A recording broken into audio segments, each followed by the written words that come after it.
There is nowhere I feel safe. Nowhere. Do you know how it feels to have the President of the United States to target you?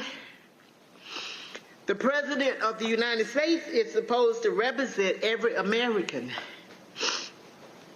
not to target one. But he targeted me, Lady Ruby, a small business owner, a mother, a proud American citizen who stand up to help Fulton County run an election in the middle of the pandemic. Deposition footage today from Ruby Freeman, who, along with her daughter, was targeted by name by President Trump and his allies in the effort to try to overturn the election. I will say that we have been talking all along throughout all of these hearings about how the committee has been so careful to have all Republicans and or conservatives, including lots of Trump appointees, as their witnesses.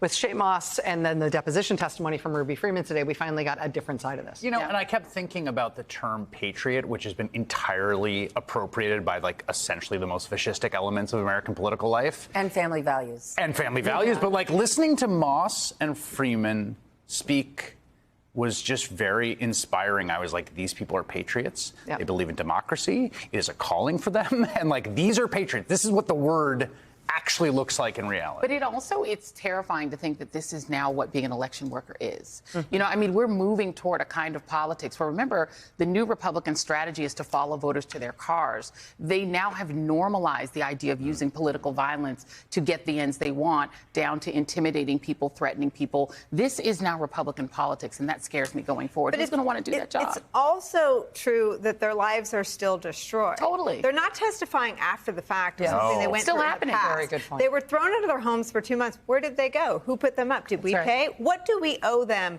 I mean, I think the question you asked Secretary Benson, you know, would a prosecution help?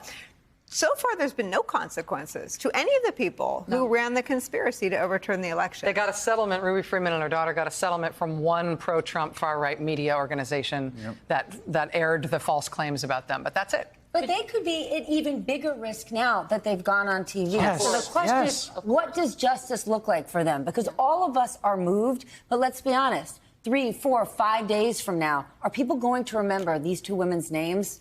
Most likely, lots of people won't, and they're still at risk. Their lives are destroyed. Everybody who testified today, these women in particular, because they're low-level election workers. These are not people who are used to having security details and staffs that handle things for them. But Rusty Bowers and Gabe Sterling and Brad Raffensperger, even as high-level officials, they also are taking more of a risk by testifying today. Right. Plus those women who have been through so much. And you know who's going to remember their names? The wrong people. The MAGA people will remember their names. If they then get run on Fox News and they're in Tucker's show and they become the stars of the new, you know, there's always a star of, like, ugly right-wing, you know, media. If then they get beat up again, they're back in the hell again. It's not over. Why does it take so long for this process, though, right? It's been 17 months since we heard that Raffensperger-Trump phone call. Brad Raffensperger had the time to write and publish a book in that period of time, while these women are basically in hiding. Yeah.